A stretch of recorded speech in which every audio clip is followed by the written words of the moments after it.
Hola, ¿qué tal? ¿Cómo están? Espero que se encuentren bien. El día de hoy vamos a hablar de la clasificación de la materia. Para empezar a hablar de la clasificación de la materia, tenemos que definir qué es la química.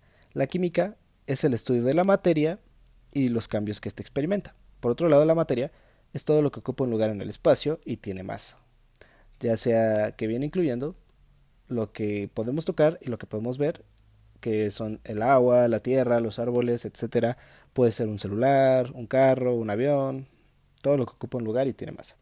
Y también lo que no podemos ver ni tocar, como el aire. El aire es materia, es un compuesto que se clasifica como materia.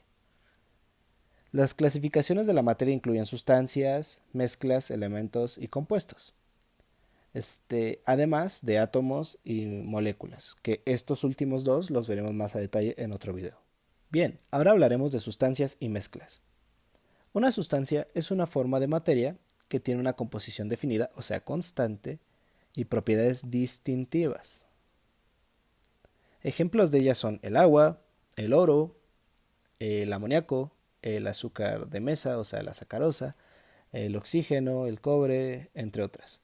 Las sustancias difieren entre ellas por su composición y se pueden identificar según su aspecto, color, sabor, entre otras propiedades. Por otra parte, una mezcla es una combinación de dos o más sustancias en las que se conservan sus propiedades distintivas.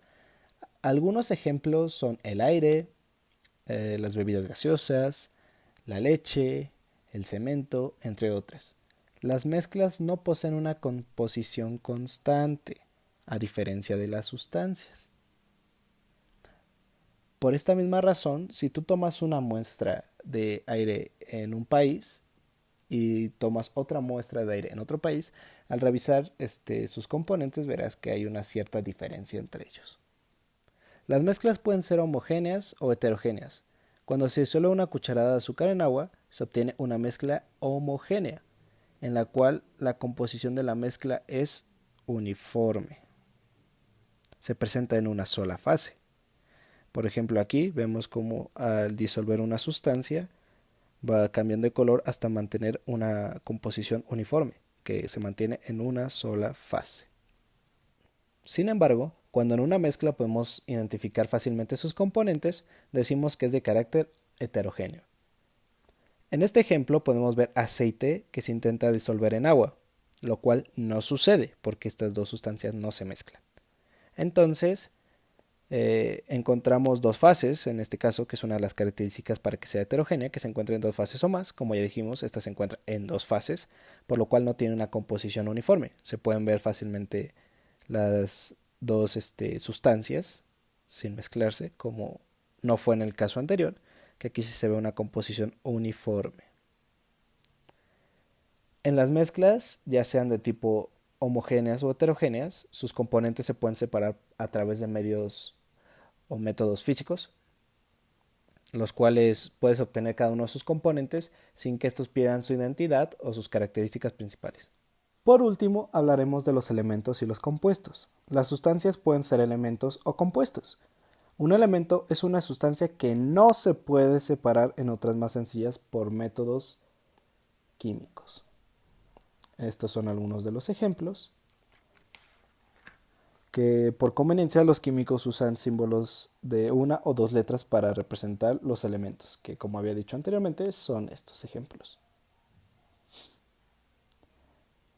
Cuando son dos letras, siempre va la primera mayúscula y la segunda minúscula. Por ejemplo, si ponemos el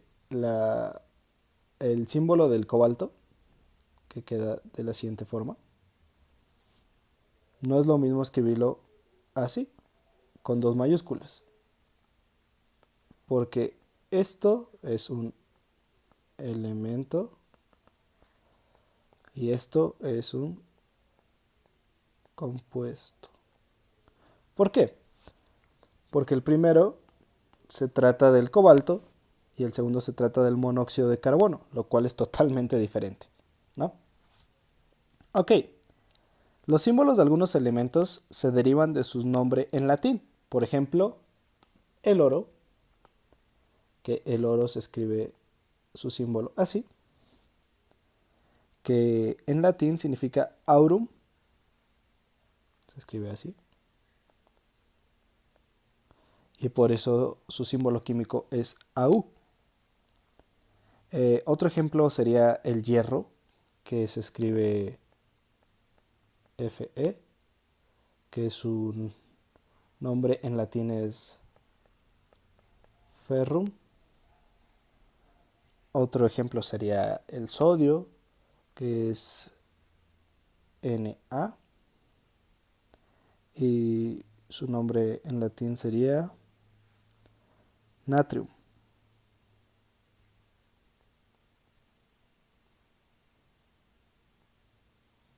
Natrium. En cambio, en muchos otros casos, se guarda la correspondencia con su nombre en inglés. En cambio, cuando hablamos de compuestos, estamos refiriéndonos a los átomos de una gran cantidad de elementos que pueden interactuar entre sí para formar compuestos.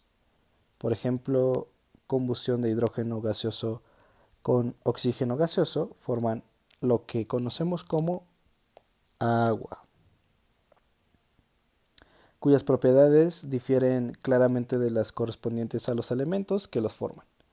El agua consiste en dos pares de hidrógenos, bueno, en un par de hidrógenos, perdonen, que es esto, estos dos hidrógenos y una molécula de oxígeno. En esta composición no se modifica sin importar el agua de donde provenga. Por ejemplo, una sustancia, como habíamos mencionado el agua, no importa si la tomo de Estados Unidos y luego me voy a Japón y tomo una muestra de agua, siempre la molécula del agua va a ser igual. Quizá el agua del océano de la parte de Japón y de las costas de México tengan diferentes componentes en su composición. Pero lo que es la sustancia es el compuesto que es el agua, la cual siempre va a tener la misma molécula, al igual que el ácido clorhídrico, entre otros compuestos. Así pues, el agua es un compuesto, o sea, una sustancia formada por átomos de dos o más elementos unidos químicamente, en proporciones fijas, siempre van a tener esa estructura. A diferencia de las mezclas, los compuestos solo se pueden separar sus componentes por medios químicos, lo cual ya es un poco más complicado. Ya no solo con, por ejemplo, elevar la temperatura, usar un imán, no es tan sencillo separar este tipo de materia que son los compuestos. Ya para finalizar, me gustaría dejarles este mapa para disipar cualquier duda que se les haya quedado o les queda un poco más claro. Bien, entonces tenemos que la materia se deriva en sustancias y mezclas, donde las mezclas pasan a ser sustancias a través de métodos de separación físicos.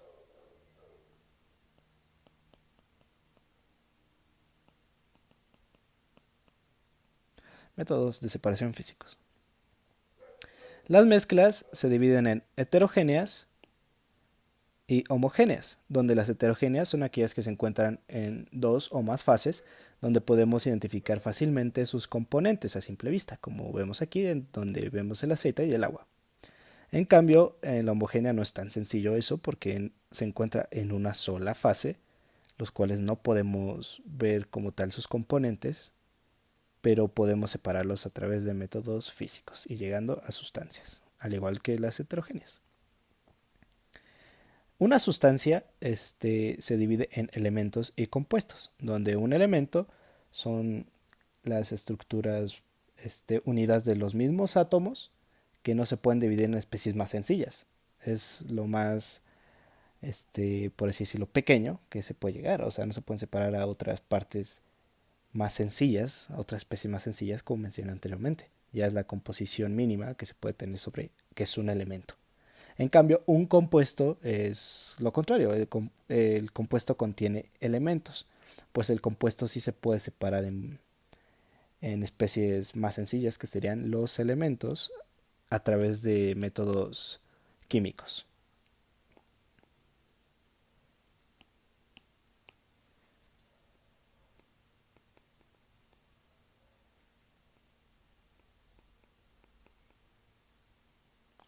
a través de métodos químicos, como este ejemplo, que es la molécula del agua con un átomo de oxígeno y dos átomos de hidrógeno, que a través de métodos químicos podemos pasar a oxígeno molecular y a hidrógeno molecular.